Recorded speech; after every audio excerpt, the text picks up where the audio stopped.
বিতর্ক পিছু ছাড়ছে না বীরভূমের তৃণমূলের।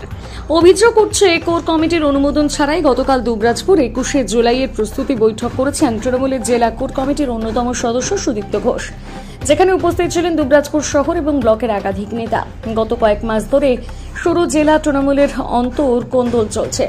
এরই মাঝে জেলা সভাপতির পদ তুলে দিয়ে সমস্ত দায়িত্ব জেলার কোর কমিটিকে দেওয়া হয়।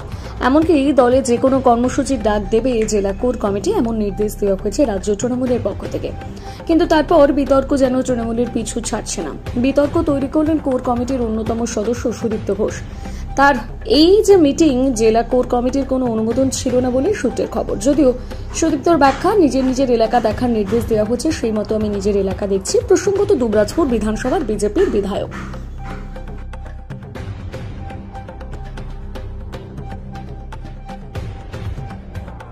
আমাদের 21শে জুলাই প্রত্যেক বছরের মতো 21 জুলাই এবছরও পালিত হবে। সেই 93 সাল থেকে হয়ে আসছে। তো সেই জন্যই আমাদের এখানে কর্মীদেরকে ডাকা হয়েছিল। আমরা বিভিন্ন জায়গায় যেগুলো আছে প্রত্যেকটি বিধানসভা এরিয়াতে চলছে, প্রত্যেকটি জেলা জুড়ে চলছে 21 জুলাই প্রোগ্রামকে কেন্দ্র করে। তো এখানে সেই আমরা 21 জুলাইকে কর্মীদেরকে উজ্জীবিত করার জন্য যাতে মাঠে ময়দানে মিটিং হয় এবং এই বছর 21 জুলাইতে সর্বাধিক লোক যেতে পারে তার জন্যই মিটিং। কোর কমিটির নির্দেশে কিন্তু এটা হয়েছে। দেখুন, এখানে তো সেই 21শে জুলাই প্রোগ্রাম হবে, সেটা তো আমাদের এখানে দায়িত্বই আছে। আমার এখানে দুবরাজপুর বিধানসভা। আচ্ছা, দুবরাজপুর দায়িত্বটা কোর কমিটি দিয়েছে। কে দিয়েছে না দিয়েছে আপনাকে এখানে বলতে যাবো বলুন তো? কিভাবে আলোচনা হয়েছে সেটা আমি না জেনে তো এই ব্যাপারে মন্তব্য করবো না। সুতরাং ওইটা আমি কে ডেকেছিলেন মিটিংটা, সেটাও জানতে হবে যে ওখানকার সভাপতি ডেকেছিলেন কিনা। কারণ আমরা সমস্ত সভাপতিদের অনুরোধ করেছি যে যোগ দেওয়ার জন্য, মানে এই বিষয়ে উদ্যোগ গ্রহণ করার জন্য।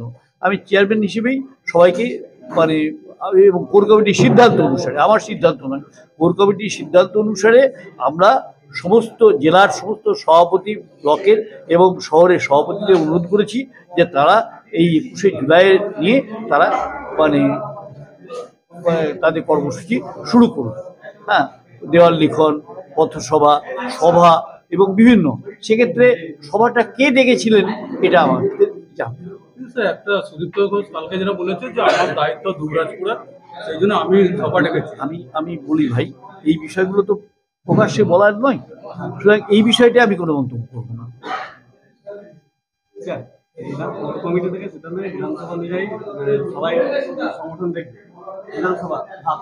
নিজের বিধানসভাতে আমরা গত কোর কমিটিতে বলেছি যে এখন নিজের বিধানসভাতে তারা উদ্যোগ গ্রহণ করুন। নিজের বিধানসভাতে তারা উদ্যোগ গ্রহণ করুন 21শে জুলাইকে সফল করার জন্য। সুদীপ্ত কি সেই বিধানসভার মধ্যে পড়ছে? সুদীপ্ত ঘোষ কি সেই বিধানসভার মধ্যে পড়ছে? নিজের বিধানসভা মানে বিধায়কদের বলা হয়েছে যে নিজের বিধানসভার ক্ষেত্রে। যেমন আমি রামপুরহাট বিধানসভার ক্ষেত্রে কালকে দেওয়াল লিখন শুরু করেছি, সভা ডেকেছি এবং আমাদের বিভিন্ন অঞ্চলে, গোটা অঞ্চল জুড়ে আমাদের যে সভা হবে তার তালিকাও আমরা দিয়ে দিয়েছি যে বিভিন্ন সভা, পথসভা এগুলো হবে। অনুব্রত মণ্ডল কোন বিধানসভা সংগঠন নেই? এই প্রশ্নের কোনো উত্তর নেই।